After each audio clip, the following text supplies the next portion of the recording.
Welcome, ladies and gentlemen. We are back, starting a new month here on Mount Schmoedown. Today, ladies and gentlemen, we're going to be taking a quick break from our breakdowns and discussions of Schmoedown greats and Schmoedown future legends, and we're going to be dedicating this month and possibly midst of August into talking about the most prominent thing now in Schmoedown Season 8 and Season 7, and that is factions, ladies and gentlemen. Today we're going to be talking about factions, and believe me, it's going to be a very, very interesting episode. But of course, I am definitely not alone here. To me, I have my two co-hosts. I think it's been a while since all three of us have been together, but it's still good for all three of us to be here. Ben, John, how you guys doing? I'm doing great. I'm doing well. Looking forward to talking about this factions. Yeah, John. Same here. I'm sorry. I'm excited as well. I mean, yeah, it's been a while since I've actually had a chance to be on here and everything due to the storms that we've been having down here in the South. So, yeah, I'm excited to talk about some faction stuff. I'm excited to talk about some Schmoedown. So let's do it. Let's dive into it. Yeah, and those who clicked on the thumbnail, of course, you saw on there it says this episode we're going to be talking about the factions that were very prominent in the Schmoedown before the nuke had dropped. We're going to try to at least talk about all of them, or at least if not, we're going to try to at least bring enough discussion topics on here. And all of you in the live chat, please, share some of your comments as well. But for the Schmoedown, when it got started, of course, it was just this fun little thing that Christian and Mark did, and they brought in a couple of their friends, co-workers involved. It wasn't until around season 3 to where, they went to Collider. It became a full production that they put on YouTube. And around that time, the idea of personality just playing for trivia was a fun thing. We had teams, great, but it wasn't until near the end of season 3, we started to see, in the middle of season 3, we started to see formation of factions. Mm-hmm. Now, of course, when you think of the early Schmoedown, everyone thinks of the first faction being the Lion's Den. But during that time, going over the old Schmoedown matches, Christian was pitching this great little idea to Roca to start a faction of its own, which was the Four Horsemen, which was Roca, Matt Nost of Top 10, and then to recruit other characters to bring along. And by the end of season 3, they had a full faction, which was of Roca, Nost, William Bibiani, who was really fresh off of having this great singles performance in his debut match against Mark Andreyko, and then Robert Burnett, who had became the first Inner Geekdom champion, and he joined them right at the Spectacular. And then just following suit of that, the completion of the Four Horsemen was the beginning of possibly one of the more famous and I'd say more douchiest factions that existed, which was the Lion's Den, which all that took place at the Spectacular. Because I remember rewatching that scene after the cutscene after Burnett joins them. Snyder and JTE go into a closed room, and they look like they're talking to some mysterious figure. Spins around, it's Finstock with the classic Finstock mask, and then it looks like they have plans. And then who's in that same room as well? Mark Andreyko. And then right at that same time, the formation of the Lion's Den. And surprisingly, at the end of that Spectacular, the Lion's Den, which at the time we thought was of those four, but it had some extra additions, I should say. It had some extra additions of Scott Mance and Dan Merle. Although those little members didn't last that long, but for a while, they were loosely connected to the Lion's Den, even though Mance later on, it was kind of like he was there because he just was not a fan of Roca being a champion. I forget. Did Dan ever actually play as a part of the Lions Den? Well, it's really a touchy subject, though. I mean, Christian and Mark in commentaries during season 4 bring up how Dan just didn't gel with the attitudes of the Lions Den. But within his post interview from season 3, he did technically join them.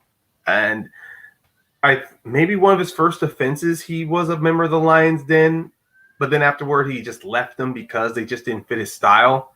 Right. But I do know, but it was just it was kind of like a fun experimental time of factions at that time because Well, you're gonna say something. Go ahead, Ben.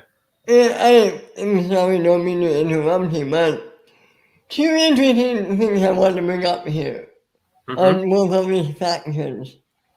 Monk and Draco on the Lions Den. Yeah. Now look at that today. Does that make sense? Not really. No. Not to a lot of people, but at the time though, it did look like it did make sense because Mark and Draco, he was just freshly new, and I think he just joined them just out of what the hell, I'll do something. Like he's that person saying, like, I'm game. I'm game to join you guys. Right. It's like whatever faction you have for me, I'll join. I'm just trying to find my place in the spot for the Schmoedown. So I'll join you. Same thing that with Dan Murrell. Even though at the time too, I have to agree that it didn't really fit his playing style and the way he wanted to play at that time. So he was also trying to figure out an angle on how to and when to come in and figure out the right kind of style that he wanted to go with. And everything too. And William Bibiani on the Horseman. That doesn't work today, does it? I mean, I can't see Bibbs as a heel. Well, I don't Back think then it worked. technically it kind of because William he was a big personality. It really was difficult. I mean, I came in like around season 4 when Bibbs left the Horseman, so I couldn't understand or grasp the Yeah, like at the time, Ben, when I'm like a new fan looking at those old matches, I go, did it really make sense to me? Like Bibiani, he just comes in, just wants to play, have fun, and then Roca, who's uber serious of the game, brings him in, and it's just kind of like, because it felt a little off too, because all 4 of these men at the time, only 3 championships available. I mean, Roca and Matt became teams champions. Burnett, who joined later, was Intergeeked champion, and even though Roca was boasting that Biz will be a future singles champ, it was obvious that Roca wanted to be the champion. So it was already like almost like really looking at these past interviews and watching some of these matches, there really was a kind of a clash within the group before we led to that famous moment of Bibbs yelling, "I betrayed you." It was Right. I'm having fun after you, please. Okay. I don't mean to interrupt you either, Ben. I'm sorry about that. But I still remember with Bibbs and everything doing the growl thing, and then also too, I felt like he was actually getting into the heel thing in a sense, because after a while, the chemistry started jiving up a little bit more as they kept on playing throughout. yes. At first, it looked like the chemistry just wasn't there, wasn't hitting. But once you see how much of a douchey team the Lions Den was at the time, or whenever you look at the changes and stuff like that was made with the 5 Horsemen, it started fitting for Bibbs, to be honest with you, to be on that team, to be on the 5 Horsemen at that time and everything, because of the fact, in a sense, Roca was able to know some stuff that Bibbs knew a lot more stuff about, so they can balance each other out a little bit. Yeah, the competitiveness is different and stuff like that, but knowledge, on the other hand, was another key factor within this thing, though, too. That is a good point to bring up with knowledge, though, because Bibiani, of course, being a movie critic, and Roca just being uber serious at game, you would see on paper these 2 men, along with Matt Nost and Mark Burnett, would bring together a very knowledgeable faction of players. But going throughout the short time of the 4 Horsemen, Bibbs, he didn't really have a good track record in playing matches. I mean, he had a great match against Draco. Then, of course, he loses to JTE, and he has like an unfortunate losing streak of bits. He gets back on the winning track later on in season 4, but it really wasn't enough to bring him back into the conversation of a Schmoedown, like the next, because at the time Christian was calling him, oh, he's fit to be like the next Dan Murrell, another dangerous player. Bibiani was just having trouble adapting to the game. And while Roca, even though during that time he was at the pinnacle, he was just like reaching, he was really soaring up there, climbing those ranks. It just didn't look to me like Roca or Bibbs could learn nothing from each other as teammates. So when they did split, they did get better, and honestly, it did work for them as rivals, honestly, because it seems to me that Roca and Bibbs, even though they are cool with each other, like I said earlier, on paper, it made sense for two giants to be on the same team, but it was clear that they worked much better as rivals. And it could be the same way with Dan Murrell. Like on paper, it looks good for him to be part of the Lions Den, him being maybe in a sense quasi-managed by Finstock, but it was obvious with Dan Murrell, the way he was playing, he really didn't need anybody on his side at that time. He could have easily walked in like off of whatever he could have walked in, like either he was getting food or bringing groceries or recording a stream, and then easily beat someone in movie trivia and leave. Like that was his Dan during that time. But to shake away from Dan though, the Lions Den did help a lot with their people. I know last week when we talked about Mark. Oh, let's see what you got, Leo. That version of the Horseman. That is true. When Burnett lost that belt to Navarro, that Burnett himself fell on a bit of a losing streak. He lost a singles. Oh no, Burnett. Yeah. When Burnett was on that losing streak, he ended up switching from the Horseman, joining the Lions Den I'm sorry, don't mean to cut you off. I did want to bring something up real quick before I forget. Don't forget, I think it was during that time, the Schmoedown had that special press conference when we actually saw Bibbs leave and we saw Burnett go from the Horseman to the Lions Den.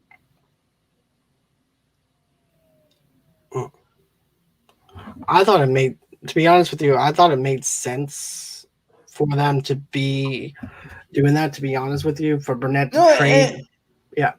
It makes sense, but we saw a special press conference. Do you remember talking about WonderCon or so? No.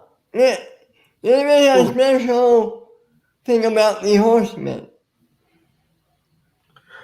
Oh, you're talking about whenever they made the announcement with Ben and everybody else at the... No, not that. Okay. Oh, what were you referring to? Because I just know when Bibbs left them, he joined Hayberg, and then they brought in Whitney Seibold. Right. I'll show you. Yeah, don't forget. I forgot about this until just a minute ago. Hold on. Because it's at one of the special videos when they were at WonderCon, though. Then maybe it's so. But even then, when Burnett making that leap, storyline wise, it did sound good because Roga at the time himself was on, because the four horsemen themselves were not on a great path. They weren't racking up that many wins themselves. Oh, this. Okay. You're not going to remember this?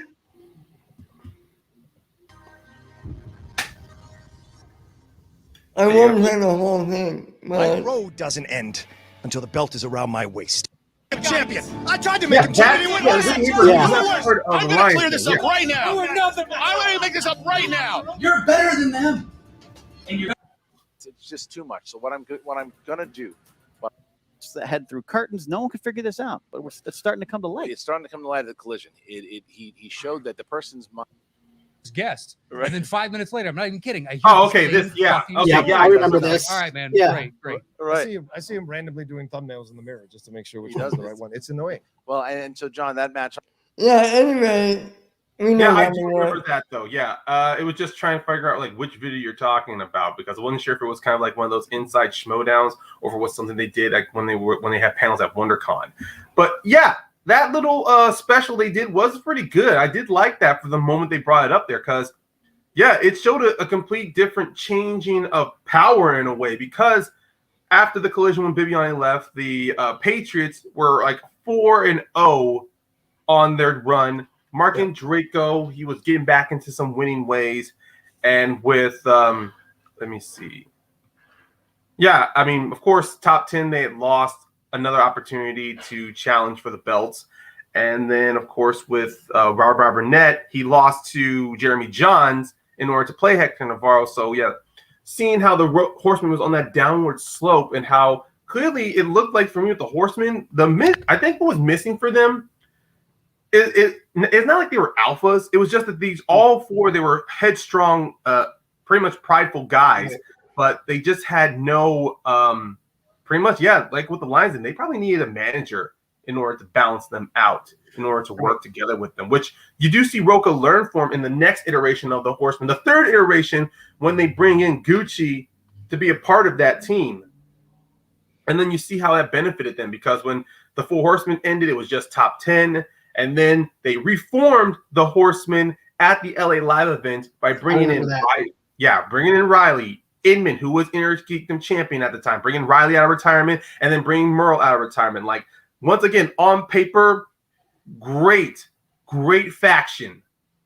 Problem was, there was just no way that all of them could play together, because after the Horsemen had founded, we had Anarchy come up. So we couldn't see top 10 play again. We get the foundation, we get the founding fathers. Matt Nos joins at the time, former Four Horsemen stablemate and Bibiani as the Cinemaniacs. That didn't go anywhere, of course, because they lost their second match in the tournament. But even then, like towards the end of the season, Matt Nos ends up leaving the Schmoedown. Inman, after losing his championship, ends up leaving, because they end up getting other work. And then, of course, it fell down to Riley, Merle, and Roca. But during that time, I'll say before, Riley, Roca, and Merle were kind of like on a back and forth trajectory of wins and losses, because Merle loses the guy, but then picks himself back up in the Ultimate Schmoedown tournament, earning the opportunity to be number one contender to play Ethan Irwin. Roca got a chance to join. Roca played a mini little tournament to challenge Bibiani for the championship, wins it, but then loses it. And then with Riley, of course, I mean, he loses his first match back to Andrew Guy. But then what happens? Anarchy becomes part of Who's the Boss. They go all the way to the finals to challenge the Shire Wolves. So seeing there, despite not having a manager for the second iteration of the Horsemen, we do see that with Roca, he just needed a more... I think he just needed more similar people like him to where they enjoy the game, but they love the seriousness of it. Right. Go ahead, John. Yeah, I definitely agree with you on that. I mean, there's one thing to love the game, but there's another thing to take it serious. Roca is the combination of both, right? So you actually need to have players that are likable, just according to him, that plays best fit for him and everything. Yeah. Where you can are serious about the game and take it just as serious as Roca does and everything, and to where you have that balance. Without that balance, it just causes more havoc than what it is, which we got. Remember how Christian goes, well, I heard some rumblings about the Lion's Den. There's some problems with the Lion's Den and everything. And then we see the outcome of it. And it's just basically two giants that just couldn't get along. Therefore, they had to part ways and everything. Bibiani winds up splitting, and then you also have Burnett that winds up splitting as well. And I thought that they worked great as rivals, like you said. I thought they both feel like the rivals rather than them being on the same team. And that actually benefited Roca and everything to reestablish who the Horsemen are, to be able to try and get the winning streak that he once had. Yes. Go ahead. I'm sorry. Let me just say this. Go ahead. Don't forget, Grace was a part of the Lions Den too for a while. That is 100% true. I mean, Grace, I would have to say, out of all, I mean, of course, with the Lions Den, you immediately start thinking of the first three phases there, the Patriots and Finstock, or Gucci at the time, and the trail of bodies they left throughout their time of the Schmoedown with the Lions Den. You'd say, yeah, these are without a doubt the figureheads. But when Grace came in, at first it's just being a non-biased commentator, to becoming more of a Lions Den sympathizer, then to becoming pretty much an influential factor in the Lions Den. Like, to draw back to what John said, sometimes there were times in the Lions Den where they were butting heads because of egos and personalities. Grace was really kind of like not kind of, but she really was the puppeteer to put everybody at ease in order to get them back on the same page. And then you see how it works later on. They were able to get Ken Knapsack to join them, and how even she, through some of her, even when we see her later on when she's working with other factions, you do see how it was through the Lions and Grace got to not just show off her personality, but to show what she can do when you put her with a faction, either as a commentator or as a manager. Right. And I have to say, if Gucci had left, I mean, after let's just forward all the way to the collision when the Patriots lost above the line that Iron Man match. If there was any opportunity or possibility, I mean, because after that was the falling of the Lions Den, over, done with, because Ken breaks away from the Lions Den, and then Jeff Snyder breaks away, and then it's just JTE and Finstock left, but then JTE, he parts on his own ways as well, because then Gucci becomes the manager of Who's the Boss, and then that's where his turn goes from. But a part of me would have loved to have seen if Grace, if she had came back, instead of joining Corruption, which she had taken the Lions Den and made it her own. Like, take JTE, find someone else as a partner, really form her own mini faction of the Lions Den. I mean, we do see that later on with the Den, though. But at the time, I would have loved to have seen Grace. I would have loved to have seen Grace as the sole manager. I mean, she did great work with Corruption, but just her as the figurehead, the one doing all the work, kind of like what she's doing now as the president of the Schmoedown. You know, right. Oh, go on ahead, Ben. And then I'll put in my little 2 cents in a minute. I think she's too big just to be a manager back then. I think what she's doing now is her best position, and I think she was always meant to be what she's doing now. I don't think, that's my take on that. Maybe I'm wrong. I mean, you do make a point that at the time Grace may have looked like she was too big, but even then, even if she did come off that way, I really think she still worked because she, like I said, like kind of like a puppeteer. She can pull, manipulate, really try to work everyone to work to her benefit. Because let's go with Grace. Let's forward down to when she's part of Corruption. What does she do in Corruption? She misdirects Roxy Striar for missing the match for the Odd Couple. She worms her way into Eric Zipper's head that causes the breakup of World's Finest. She's able to really not influence, but kind of get under the skin of, at the time, Commissioners Emma and Sam, to where anyone who said they wanted to fight Corruption, they'd be like, yeah, go right ahead, fight them. Right.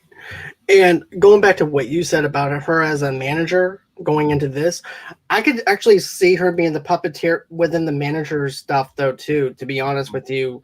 I would love to see her being the puppeteer over there and shaking things down to the point where she's destroying other factions just to gain what she needs to win the Schmoedown and everything. I think that would have been an interesting take on it. And I love what she's doing now, which is worming her way into the president's seat and everything too. And I can see her warming her way into not only being the manager, but probably telling Mark, hey, look, I'm the new spokesperson, anchor person for the Schmoedown now. So therefore, you're going to have to go on ahead and be now you have to be doing the interviews like I used to have to do, rather than me doing them. I can see her, she knows how to manipulate and crawl her way through different obstacles to get what she wants. And I also like the Roxy Striar situation, though, too, with the misdirection. That was something that I really enjoyed watching. How she manipulated that, how she managed to get what she wanted from that. And then also, too, wondering what she's actually up to, because she always had at least this little hidden figure thing of, okay, what is she actually gaining from this? Where's this going? And it's not paint by the numbers kind of thing that she's doing. She's building her little building blocks and setting things up to where it benefits her and also benefits the team that she's on and everything, or who she's going for and what can gain for her. So I can definitely see it working for the Den, though. I would love to have seen that back then. Yeah, although we have to admit, last year there was a lot of good plans that really did fall apart. I mean, Grace still did a great job when it came with the interview portions as part of the Den. Like Kate was, she was a good balance to Kate, obviously, who was still brand new, and her. I will say that actually talking about her right now, Grace Hancock really did out of the Lions Den. If we're gonna pick apart people who really became a breakout star or really shined through it factions, Grace was definitely one of those few that were able to shine and break out in the Schmoedown. Because as we're just talking about, how all the moments that she's a part of, and even last year in season 7, even though she was mainly there as a figurehead for the Den, there were still many of the managers who were still talking shit with her. I mean, sure, Roxy may have had a rivalry with Shannon, but come on. There was no way every time whenever the rock stars played up against the Den, if there was any chance Grace was still on there, Roxy would not hesitate 1 minute to ask. Like kind of pretty much like, Grace, was it really you? Like how coy she was, pun intended, of her not answering the question that it really was her that threw Roxy Stryer, or that gave her wrong directions. Like she was very sly and not admitting things. Even with this season, when she became the president, Christian's like, did you hack my computer in order to find out the schedule of matches I'm doing just so you can change it up? Even then, she's kind of like, oh, she'll redirect the question. She'll not completely give you a straight answer. I mean, seeing how she's able to do that stuff. And you can tell how good she did that as a backstage interviewer, because she was able to really work so well with so many like Andraco, Finstock, even with other people like Emma, like with Roca or with Nost. I mean, I can't remember all of them. I can't remember who she interviewed most of the time, but whenever she was there, she was very good at turning a phrase. She was, to be honest with you. She would actually be a good politician if Schmoedown was actually doing some type of political thing, to where she's like if the Schmoedown didn't have like a limit on someone being elected, she would have found a way to be president of the Schmoedown 5 to 6 terms. Definitely. But I know Ben has something to say. I also, we talked about Alliance, we talked about the Horseman. We briefly talked about corruption.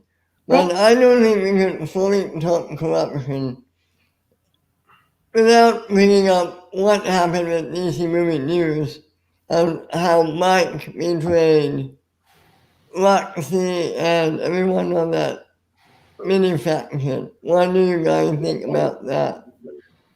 I remember when Kalinowski was basically running the whole entire wheel round, and him being pissed off at his partner because basically he knew every single one of those James Bond questions. His partner in the first round didn't really do that much. It was Mike that was carrying that whole entire match, and that's what caused the breakup.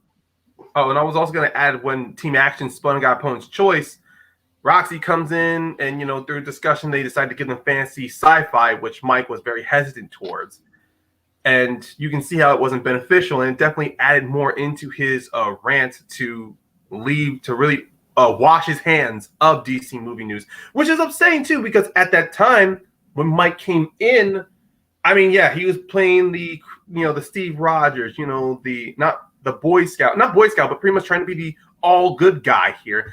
And at times, I mean, and it really was working for him. I mean, you are right. He was carrying that team, but he really was that faction, DC Movie News.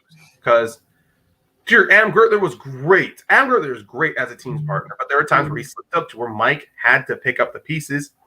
And Johnny and Roxy, as great as they are, they were mainly there just for being on-camera personalities. No, we do learn later, Roxy is a great manager. But around that time, you can see that this was kind of her just getting the training wheels. Well, here's the thing. Let's play a little what-if game for a second. What if KO never left DC Movie News? What if he stuck with that faction? Would he still be where he is now? only as a face and only with DC movie news. Would he know how that legacy? What do you guys think? I'm pretty sure anarchy. He still would have caused anarchy. Honestly, he still would have had that. I loved how he caused anarchy on it. To be honest with you, I loved that whole entire story outline and everything too. Especially whenever he tried working with Thad, he goes, "Look, we're not going to do that match no more. We're going to do it this way." And he goes, "But no, we got it. No, that's not what it says right here." He goes, "It doesn't matter what that says right there." He throws that one, tosses it to the side. He goes, "This is the one that we're working with, Thad. Yes, not that one." And of course, not just with that, but he would just do so many little changes. Like first, it was going to be, we're just going to do these 5-way intergeekdom matches. Let me stop you right there. We're going to do a tournament, and then it's like, okay, you're going to be playing up against Eric Zipper. No, let me stop you right there. Zippity Doodah. He's going to play against Cushing, and also take the winner of, and then he'd play whoever won between Burnett and, oh my God, Jonica. Yeah, that. Yep. And then, of course, when it came with the collision, when Johnny LaCrosse was on the table, he goes on, "Hey, guys, how you doing? Oh, Johnny, you're not going to be on the table. I'm going to be on the table," Like, it shows there that as great as he is, I mean, yeah, Mike Kalinowski always had that bit of a stormy attitude, but it was always under the guise of, I'm respectful of this game. But to him, he's like, no one was here for me. No one was there to back me up. Screw all of you guys. I'm going to burn this place to the ground and have fun doing it. Yeah. And I think after the loss, that's where he found his spark to have the whole entire storyline built around him, where he can start all this, start the anarchy, which is really great. But I feel like, you know what, though? I feel like maybe him and Grace would actually be a great combo at that time. Wait a second. Look at this. Thank you, Leo. I forgot about this. Yeah, I'm aware of that, Leo. Yeah, I did. Yeah. I forgot about that. Christian revealed that at a live event after the same live event the Horseman debuted. He did say that if they won, it was going to start off, Roxy was going to say something, congratulating the guys, and then Mike or Johnny would interrupt her, and then would just say, you know what, we're done. We're going to do our own thing. And then they'd walk away, leaving Roxy alone. And they would have moved forward as a heel team. So either way, Mike still would have turned heel. But I think the difference is that Mike as a solo, he embraced more of his Joker than being kind of like a team player. But even then, I still would have think anarchy would have happened, because but instead of just being Mike alone, I think it would have been a mixture of Mike and Johnny there. Maybe Chance would have gotten brought in, but I still like the direction that happened here with Mike, because you do. Oh, go ahead, Ben. You got something you want to say? Yeah, I just wanted to say, you can piggyback on that. If they won, and if it was Mike and Johnny, do they play as a team in anarchy? No, they probably wouldn't have. I think Adam Gertler still would have been split apart, because no team was safe from anarchy. I mean, the Wildberries, they were able to be one of the few teams to survive. But I still think they still would have been split up. But possibly they could have. It's just I think that was just that's the unknown quantity that anarchy was, and the team switch up, and it didn't. But before we continue on the formation of corruption, I just want to piggyback to DC movie news. When Mike came in, he really showed great knowledge, solid knowledge. Sure, he slipped a few times, but even then, he'd pull out amazing victories. That mini rivalry he had with Breanne Chandler, him, starting to find his niche in inner geekdom. Him and Adam being a great team, really progressing very well in the team's tournament. Mike at that time really was showing showing himself as a big triple threat. Like, the seeds were there, the potential was there, and then once he broke away and corruption started forming, Mike was like, you know what, I'm going to hold back on all this, get back to what I'm good at with inner geekdom, and then you see how his change from being I guess him breaking away from DC movie news was kind of like, I don't want to play everywhere. Let me get back down to brass tactics, really re-strategize and refocus himself. Mike Kalinowski is kind of one of the good examples of when you change factions, not just change your personality, but to also change your ability as a player. And then you do see he goes straight knockouts in Inner Geekdom. Only two straight knockouts over Habon and Donica. He pushes Adam Halavic to a 5-pointer. He goes nearly, and then he gets pushed his 5-pointer against Mara Kanopic, comes back and beats her for the championship. And then what happened? Him and Chance, that run in the team's tournament, how they were able to run through opponents. That sudden death against the Founding Fathers, them beating the Odd Couple, losing to Who's the Boss, obviously, but still, when Mike was able to really prioritize himself to one league and one division, and then, of course, with the guidance of Ken Knapsack, and then later on next year, bringing in Grace Hancock, getting Stacey Howard, and Tim Franco. There really was a beautiful start here with Corruption. And you can see Mike at that time of season 6, that was pure, like, Mike was fully embracing himself as this bad guy. I mean, when he beats Kevin Smets and goes to challenge for that championship, of course, what happens to start there with Mike Kalinowski, part of Corruption. Corruption's like taking over. We get the whole start of Mikey, 3 belts. He becomes Inner Kingdom champion again. He becomes Teams champion and came so close to earning an opportunity to play in New York for the opportunity of 3 belt to happen. I would have to say that the drawback to been what you said. If DC Movie News won, I personally don't think we would have gotten that. We would not have gotten that if Mike, Adam, and Johnny had became their own heel faction. Mike breaking away, forming Corruption, it was all like a great little the pieces just forming there to have brought the best out of Mike Kalinowski. I mean, come on.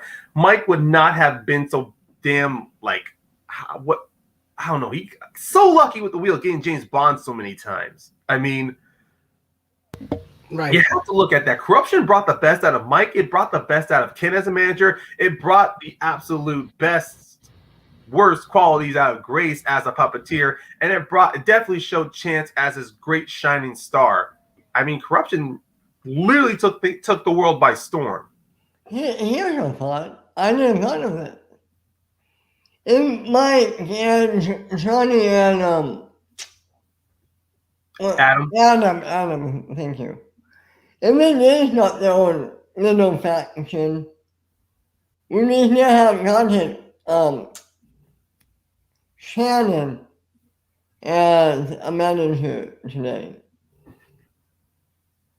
I don't think so. Well,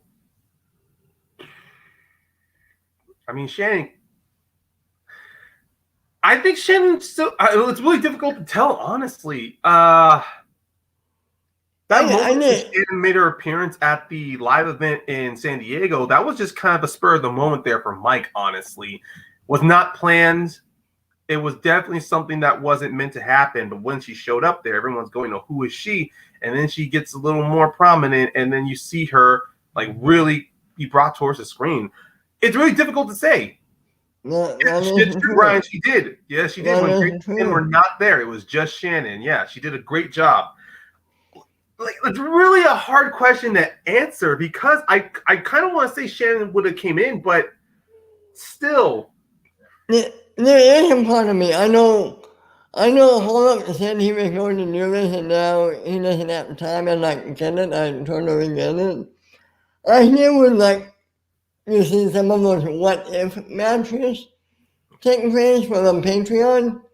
Because I would love to say what if DC Movie News never broke up. What if they just continue to go? I think that would have been really fascinating to see continuing. Not being canon or anything, great what if match. Well, yeah, I think that was the point of those things was for Christian to be like, here's how I saw the storyline going. Right. Situations. What if Noah did meet Guy after all? Well, yeah. I mean, Yeah, I mean, Christian's been on that so many times. Like, if Morrell beaten Guy, he would have immediately forwarded him to play Sam for the belt. And he definitely would have loved to have done a what-if storyline of Roca and Mance 3. I mean... I still think, as small of a chance there is, I still have to believe that could still happen somewhere down the line. Not for anything important, but there's like that Rocky Free match at the end of Rocky Free versus Apollo. Yeah, the freeze frame, they're little. But there's something really fun. I still have to believe that could still happen at some point. Yeah. There's Brian said something about what if Rachel and Guy teamed up. Ooh. Yeah, that would have been very interesting. Yeah, what if the Shirewolves didn't win the championship? We would have gotten those teams of Rachel and Guy and Clark and McLeany. So another thing too is like with Rachel and Guy, they're two different. They're on a whole different playing field. It's totally different because Guy is basically in your face, smack talking, disrespecting Roca, everything else that they have and stuff like that. And here you have Rachel, who's respectful, who is like the classy version of, Clark Wolf and everything in a sense, who actually respects the game, respects other people, but can also destroy you. But she doesn't do that much smack talking or anything like that. She's a slayer. She takes people down. She knows how to take them down, and that's what she does. Yeah. But with Guy, though, he talks a lot of shit. He's in people's face. And, he is good at what he does. He plays the game, but it's on a whole different level than what Rachel does. Yeah. Okay. I know we would definitely like to get more talking to this, but continuing on with factions that were on then. I know during the time, rewinding ourselves within season 4, we get the arrival of Jay Washington. Jay Washington, even though he was a player, he did at the time feel like he was. I mean, look, manager felt great with him, and it definitely built more off of him being an actual wrestler to where he can actually do lots of promo smack talks. And then we do see with him, he starts forming a faction, the Misfits, with Breanne Chandler and Stacey Howard as he becomes their manager. And you do see with him, Jay Washington, regardless of whoever you paired him up with, he really elevated the moments. I mean, he did what a manager would do for a faction. They would take all of the attention, take all of the fanfare, all of the hate directed at them, so their players can mainly focus on playing the game. And if we go back when we were breaking down Breanne Chandler, we do see that after she had beaten Perry and started becoming more of a heel persona, Jay Washington was the one doing the talking during promos. He was the one doing the talkings during interviews. When Stacey Howard came, and also him and Stacey Howard had great chemistry together as well. Even if Jay dominates 75% of the promo talk, Stacey would always come in with that extra 25, jumping it up to a 40 or 30% just to make the moment even better.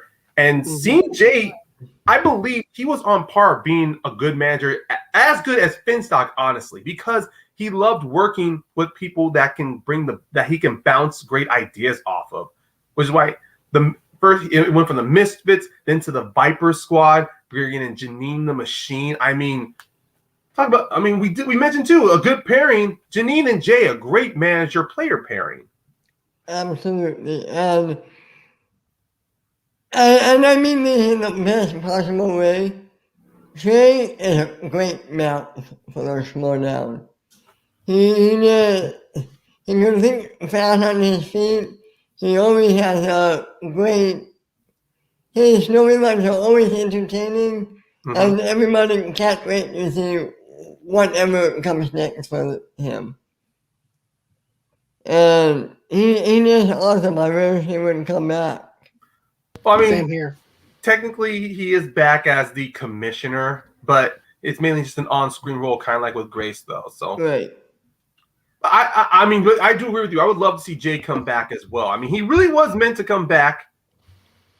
Yeah, that's true. That is unfortunate too, because that KO loss to Rachel, that really was that really is rough to watch, honestly. And I've seen Markia like on shows like Hyper RPG, talk sometimes on Screen Junkies, even sometimes when she was a part of Heroes on the Table and Collider. She's great personality, loves geek stuff. I mean, she's fantastic. It's just that her first geek match, though, it was tough. But then, of course, with Markia, she did a great job as a manager herself, managing McWeenie and Chandler, though. But going back, even though she was just working as a small manager, you do see that with the Viper squad, Jay Washington, how he was able to work with so many different people, with Stacy, with Janine, even with Brienne, and then of course working with Ethan Irwin, though.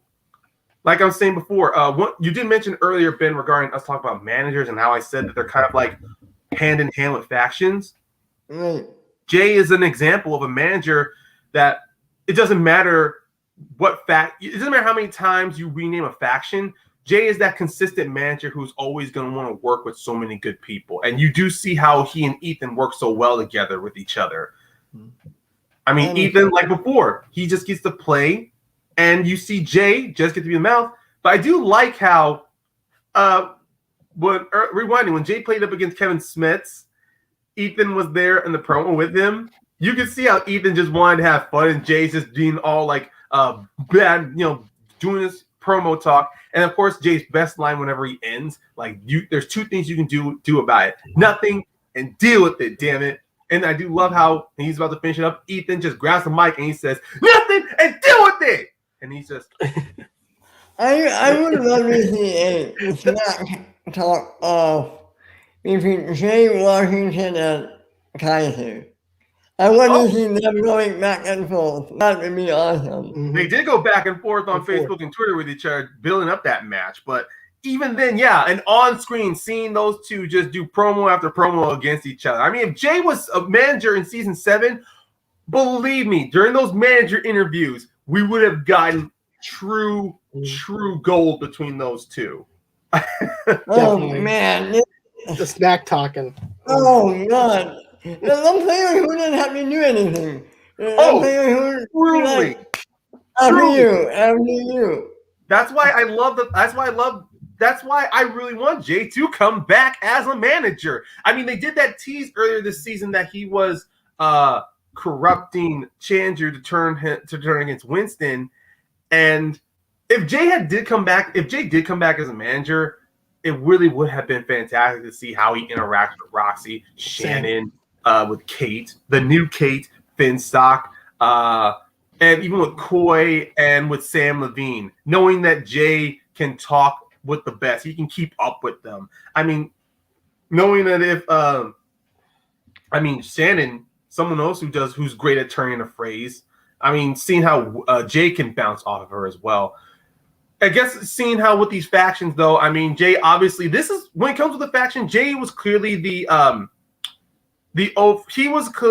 not dominant, but the more famous when it came with a faction.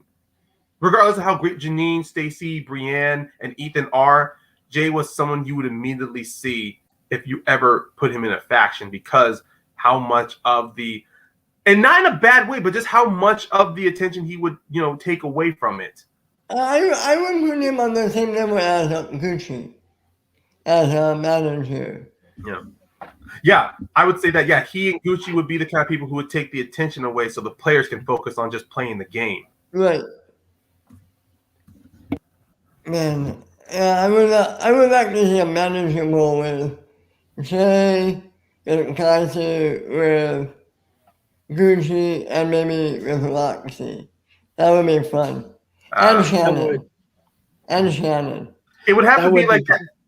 It would have to be like that manager bowl last year. I mean, in season 6 with Janine, Zipper, McWeenie, Roca, and Stacy on the table, because I just don't think Roxy or Shannon would be willing to play. And at that point, Jay himself, I mean, he only played whenever he was asked to, or whenever he just, had the time to. And I'm not trying to bring this as a downer moment, though. I mean, I would love to see these guys in the manager bowl, just like bringing their best players. Yeah.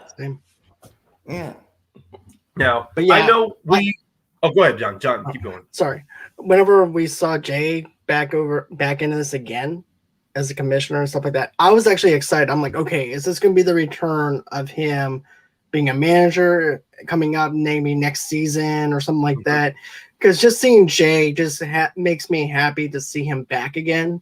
I had this big grin on my face. I'm like, this is what we're missing in a certain aspect to the Schmoedown. We're missing that whole entire thing where we have some, how we were talking about with Smith with the smack talking back and forth on Twitter and things like that. I'm not saying that they don't do that or anything like that, but it just seems like it was a bigger showdown between two rivalries of a rookie versus someone who's been in there for a long time, and we haven't even had that in a long time. I would love to see a return of that and everything, because I think it would just be something that's just awesome to have back in the Schmoedown again and having Jay back. Yeah. Well, I know with them going back in the studio. Back in the studio, we may see some more opportunities like that. Possibly towards the end of this year, we could see some in-studio scenes between Grace and Jay, and possibly Jay interacting as a commissioner with some of the managers. Oh, right. Before we wrap up, there's one mini faction I want to bring up real quick. And that is the family. Robert Burnett managing Guy and McQueenie. What do you guys think of that mini faction? They really left an impact. Honestly, they did. They were like the storyline impact you didn't think you were gonna get. Honestly, because when Burnett teased his return by burning that Finstock mask, and then seeing him come back, joining with Andrew Guy, recruiting Drew McWeeny into that. You really thought that this was like, what the hell is going on here? I don't know if I want this. And then you see exactly what Guy and McWeeny were able to do as a team. Mm-hmm. It was really something that left me speechless. And then, of course, with Robert Meyer Burnett, McWeeny winning that manager bowl, making Burnett temporary commissioner for a month. And then guess what Burnett does with that? He later introduces the nuke, which mainly reshaped the Schmoedown to what we got in season 7. All factions. But at that time with the family, Burnett did some good. I mean, he did what a manager did. I mean, he brought in players, brought the best out of each other, and despite his match against Gucci, which was completely bad in an entertaining way, he still worked. He still worked very well. And I mean, you talk about someone like Guy who's constantly in your face. That was definitely Burnett as well. In your face with it. Whenever they won a match, you know how they gloat? They just gloat by laughing. When they beat who's the boss in the teams tournament, immediately we forgot they did bring in Brandon Hanna as a part of the family as well. He was meant to be their inner geekdom, their inner geekdom player. That is true, Brian. That is true. They may have not gotten the belts, but the way they played, Shazam was a better team, but still the family just had more impact, though. True. It was just kind of like one of those situations where like we were truly robbed of something great of the family. I mean, as much as I like the nuke, how it brought in yes. Yep. And what about the Young Bucks? Wouldn't that been great? Well, the Young Bucks, I guess it just fell down to scheduling, though, because it was mainly just the rejects who were the team players. And, of course, RB3 and Christian were the mouthpieces because they were retired as the Wangers. But it would have been nice to see what RB3 could have done as a manager, though, because I still love that little interview after the Bucks, after the rejects lost, and then Copster leaves, and then you just see RB3 cut loose, just trying to be like, "Oh yeah, F this, we're gonna take all these Fs down." It would have been amazing. I mean, just the Growling Commandos too. When Bibiani and Whitney came in, they were managed by I just said his name, Hayberg. That could have been something. I mean, it was clear Hayberg was a terrible player. I mean, you saw from that Managers Bowl and with his whenever ETC played. I mean, I shouldn't say that. I shouldn't say he's a terrible player. He just wasn't on the level of at the time, new people. I mean, I could see him going up against Finstock for a couple of rounds. I could see him give Josh McCougar a run for his money, but I could never see him beat someone like Clark Wolf or JTE or Roca. I take my words back. I mean, he's not a terrible player. It was just that he just wasn't into playing the game. Because you could see in the Manager's Bowl when Hayward played, he didn't even know how. I think at times he forgot how to use a repeat, and he was. I guess it was just kind of like, he was just there to have fun, and nothing against him. But the Growly Commandos and the Young Buck, two, I won't say flash in the pants, but two great ideas that just really never got off the ground. And to tie back into Leo about Michelle Boyd with the Nerds Watch, that looked like that was going to be a formation of a faction too, with Ken and Rachel and Michelle Boyd. But I think maybe Michelle just wasn't available as much. I didn't do much. I didn't do as much digging into that. That's on me, because I do remember when Rachel went up against Blofield's cat.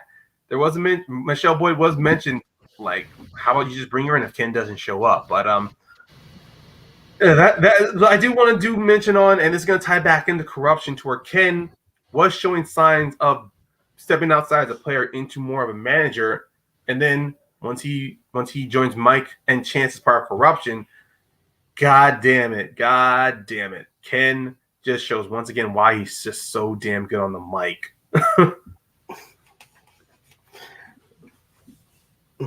But I mean, I mean, he was great as a lead hands of corruption.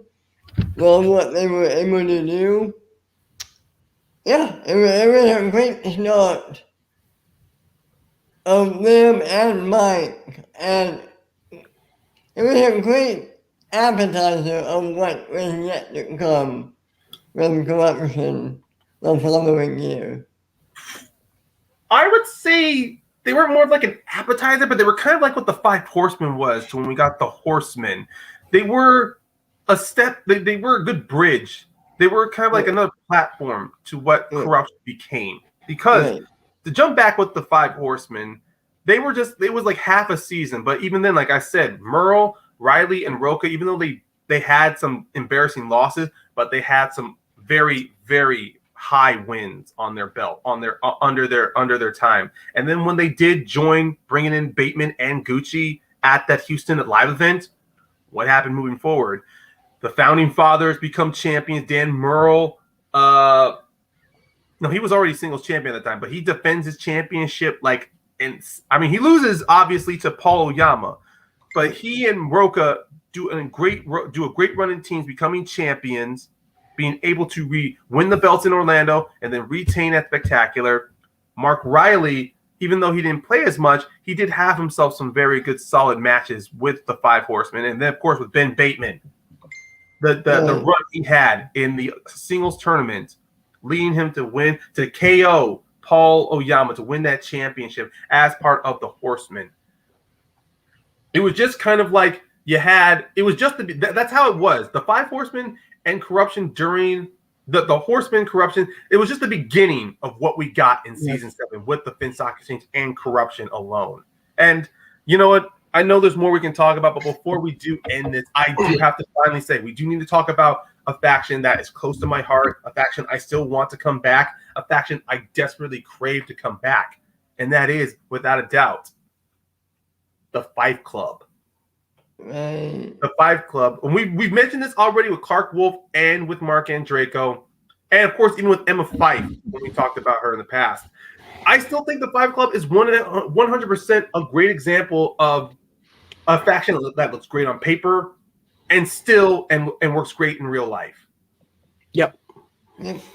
I think that Five Club is probably maybe the most respectful faction that you can find, aside from the Shire Wolves, to be honest with you.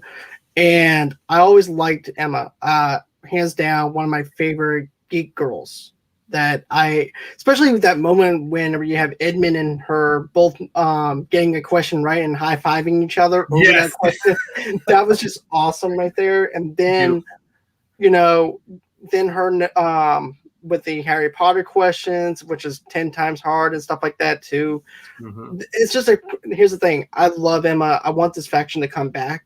and everything, because I do feel like there's a little bit of a part of that geekness that we're missing from that from this trivia, to be honest with you.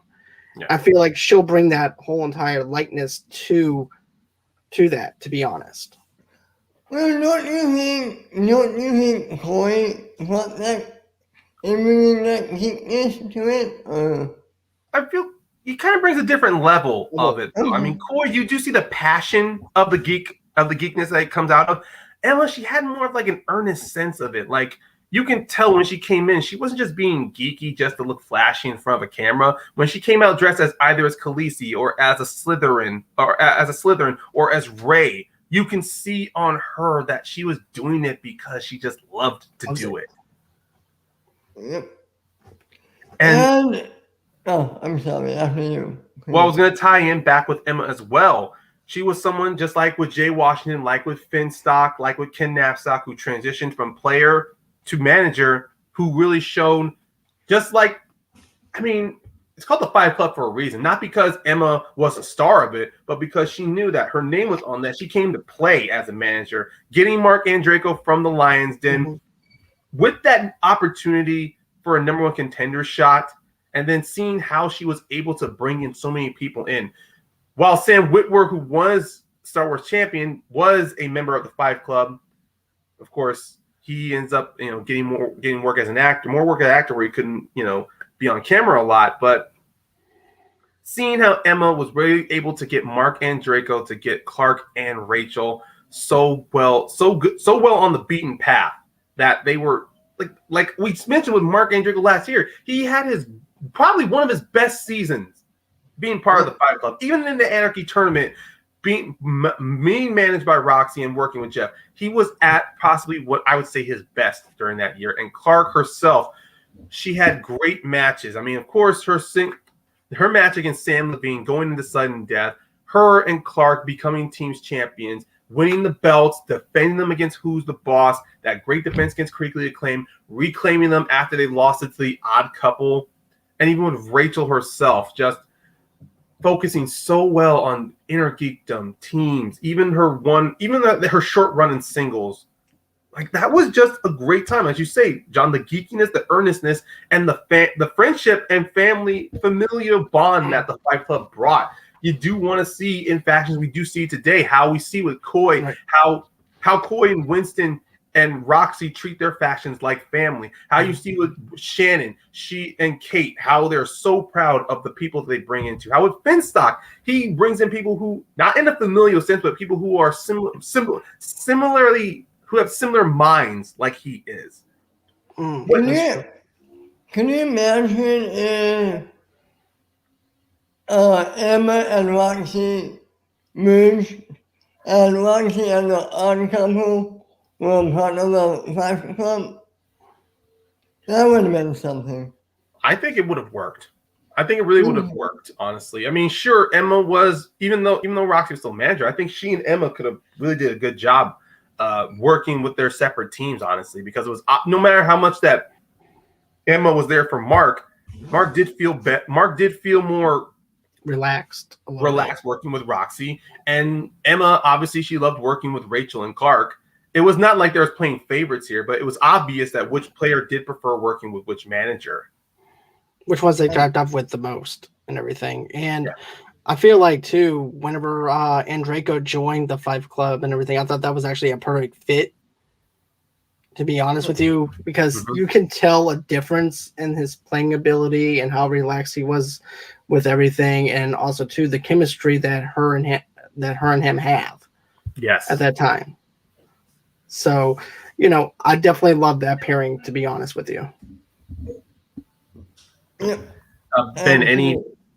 got anything you want to add? I mean, I know we did jump a lot around with so many factions here because we're trying to talk about so much, but was there any like moment or just like any like I would say not positives, because one thing we do want to talk about with factions here is that before we start getting to talk about factions of the later factions individually, we did want to talk about the reason why they were so important is because you see how each player, how they were able to show their personality, become more ingrained to the Schmoedown game itself, and even to the community. I mean, let's not forget, before factions, before they became permanent, there were Facebook fan pages of factions. Like there was a Lions Den fan page, there was a Corruption fan page, Fight Club fan page, Viper Squad fan page, Misfits fan page. Like they were important because the community loved them. And you can see how Christians saw how much they loved it by making them a more prominent thing. Absolutely. And I think we pretty much said it. I mean, we wouldn't be where we are today with all these great factions with what we had building up to season 7. And I think we did a great job showing the importance of them. Yep. And what they meant to us. And showing our appreciation to all of these factions. To all of them. Yeah. I totally agree with you, Ben, on that. I mean, yeah, I feel like this. We jumped around, but I feel like we covered a lot of ground. And if it wasn't for these factions, we wouldn't be as glued in as we are today and everything. And Christian putting those building blocks in each faction and getting the personalities out of those personalities that we actually saw in those factions, we wouldn't have what we have now. So I appreciate the Schmoedown for what it is now. I appreciate everything that we're getting from the Schmoedown. I love the Schmoedown. I'm very much passionate about it. The factions are just fantastic. I cannot praise the factions enough for everything that they do, and even the emotional level and the toll that they have to go through to remember everything within the knowledge of the faction, to knowing how to put certain pieces, putting certain personalities together to form a good faction. So that's my final take on it. How about you, Ryan? I mean, I wanted to dedicate a whole month to factions because I see the importance they have in the Schmoedown and the community as well. And at the same time, factions, just like with managers, they are tied heavily into what the Schmoedown is, and they help make players better. I mean, we've talked about 20, 30 players here, and even then, 10%, 15% of them had a manager or part of factions, to where you saw the best in them, sometimes the worst. Not like in like worst people, but just more of like worst played games, or just, you know, kind of like you see them like face heel wise in a way. But still, factions are great. It makes you want to. You get to meet new different people part of that when you're part of a faction, and you get to learn. You get to learn more about everyone's passions. It's one of the reasons why I love the Five Club. They really did feel like a family. They made each other better. And I'm not saying that wasn't the same as all other factions, but it hit home for me with the Five Club. Absolutely. And I think on that note, we should wrap up, right? Yes, let's do so. Okay, Sean, where can everyone find you?